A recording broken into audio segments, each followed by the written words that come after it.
Il y a plusieurs avantages à utiliser un logiciel comme Accordance pour gérer sa bibliothèque électronique autour de l'étude de la Bible. Sous Accordance, chaque ouvrage de votre bibliothèque électronique se transforme en une véritable base de données que vous pouvez explorer d'une manière bien plus poussée qu'au format papier. Prenons un exemple, nous allons ouvrir le dictionnaire d'hébreu classique sous sa forme abrégée, celui qui est édité par le fameux David Kleins. Nous pouvons rechercher tout d'abord une entrée hébraïque, par exemple ici le terme Navi qui signifie prophète. Mais nous pouvons aller plus loin en recherchant, ce que l'on ne peut pas faire avec un dictionnaire classique, tous les mots hébreux qui ont pour sens ou pour définition en anglais le terme prophète. Ici par exemple on nous dit que Mechot en Proverbe 31 verset 3 désignerait les femmes prophètes ou des prophétesses. Également ici, le terme Machiar pourrait désigner un prophète en Psaume 105 verset 15.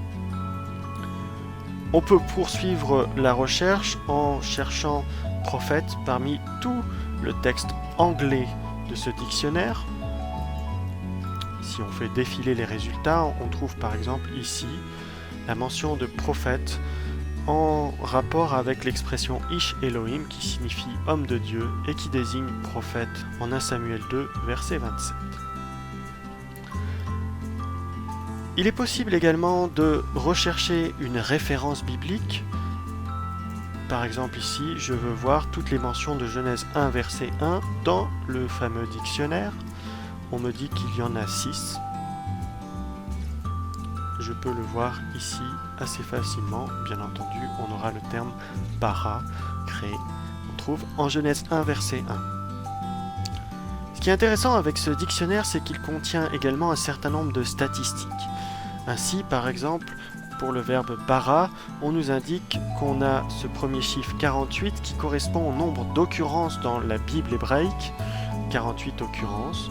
11 correspondant au nombre d'occurrences dans le texte de Ben Sira, le Siracide en hébreu, 41 correspondant au manuscrit de la mer morte, et parfois quand il y a un quatrième chiffre, ces statistiques concernent les inscriptions hébraïques.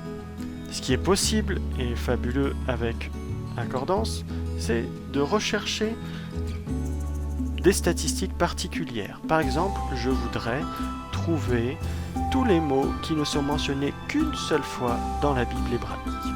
Ici, on me dit qu'il y a Abakta, Ebe, Aboy, et je crois qu'on pourrait continuer la liste puisque on nous indique qu'il y a 5154 résultats à cette recherche. Un autre avantage d'utiliser Accordance comme gestionnaire de bibliothèque électronique autour de l'étude de la Bible, c'est qu'Accordance va mettre mes différents ouvrages en relation. Par exemple, ici, je suis toujours dans mon dictionnaire d'hébreu classique et on me dit que ce terme Avut se retrouve en 1QS2, c'est-à-dire dans les manuscrits de la mer morte. Vous voyez, si je passe ma souris dessus, dans la fenêtre du bas, j'ai ici la référence, le texte complet qui s'affiche. Si je clique sur cette référence, j'ai le texte dans son contexte qui s'affiche également. Je peux ensuite ajouter une traduction anglaise et si je veux comprendre de quel manuscrit il s'agit, je rajoute cet index qui m'indique ici que je suis dans 1QS, ce qui correspond à la règle de la communauté. Bien entendu, je peux aussi survoler une référence biblique et ici j'obtiens la traduction en français dans la barre du bas. Je peux, si je clique sur cette référence, là aussi la faire s'afficher dans une nouvelle fenêtre, placer en parallèle le texte hébreu, voire le texte de la Septante. Et si je veux aller plus loin, je peux aussi ajouter cette infopane, panneau d'information, qui m'indique notamment les commentaires que j'ai dans ma bibliothèque qui contiennent ce verset. Et si je clique par exemple sur ce commentaire-là, voilà, il va s'ouvrir directement ici en Ézéchiel 21:20.